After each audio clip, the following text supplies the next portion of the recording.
Hello and welcome to EDI Insights. The topic today is going to be about saw safety, mainly how to properly use your fence and avoid your blade. And what I mean by that is avoid cutting yourself. And when that happens in this particular case with this piece of machinery, it's not very pretty. Let's put it that way. This is guaranteed the most dangerous machine in your shop or out in the field. A lot of reasons it is so dangerous is because people don't know how to use it correctly. They don't know the basics, and there is a learning curve. And that curve can sometimes leave you a few digits short. So let's try to avoid all that and get a little bit of insight here on how to properly use the Biesmeyer or any aftermarket fence and saw. They all generally do the same thing. They keep your stock straight so you can run your stock through the blade. So let's get started. The biggest problem that I see through witnessing it personally and seeing it on video clips is that people like to load up their fence with their convenient items. Say their pen or pencil, their tape measure, their push sticks, and there are many varieties of these, as we know, and or your digital meter. You even see the occasional coffee cup. Please don't do that.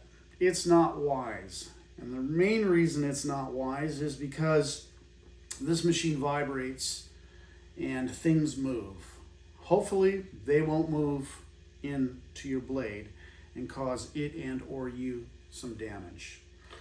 So the main reason this particular T-square fence has been so successful is because it's true.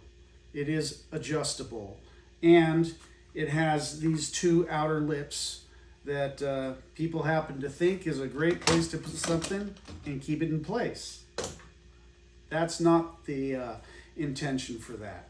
The intention for these lips on a fence or any aftermarket fence that's of any quality, so you can run your stock through and use this lip, as a guide. So basically what you're doing when you're running your stock through, I personally like to use 3 out, 2 in, is use the guide to run your hand on and push your stock through.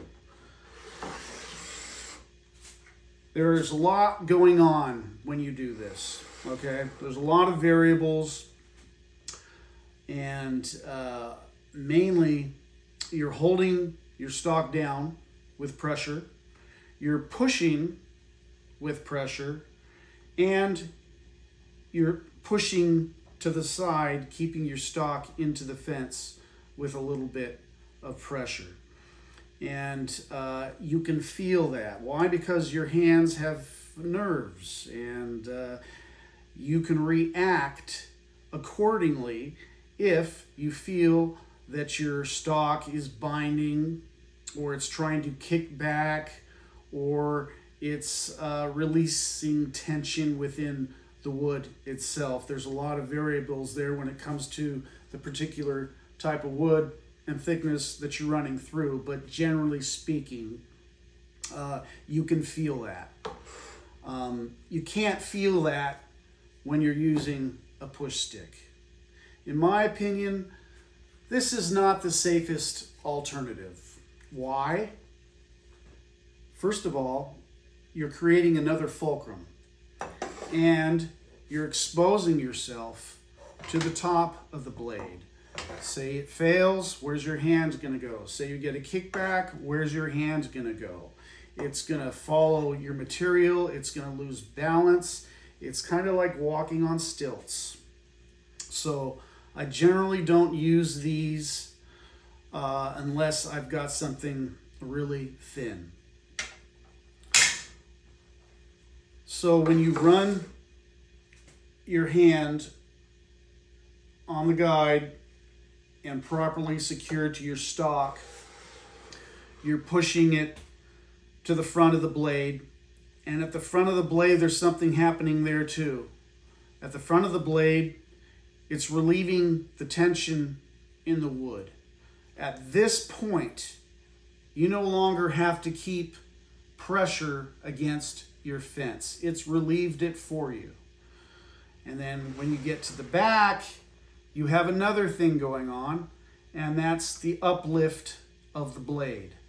So you have uplift in the back of the blade, and you have downforce in the front of the blade. And a push stick cannot feel that, okay? So I personally don't use them that often. So once you run your stock completely through past your riving blade, that's when I release. And or I will do a little nudge and kick the cutoff stock to the side also. But this is a safe area. Don't reach over the blade. Either way, not a good idea. So those are the basics of how to properly use the Biesmeyer fence. Like I said before, Bill Biesmeyer, who designed this in the 70s, had a really good idea. Obviously a craftsman himself, and knew the ins and outs of what it took to make this process safer. I've used it since it's come out onto the market myself.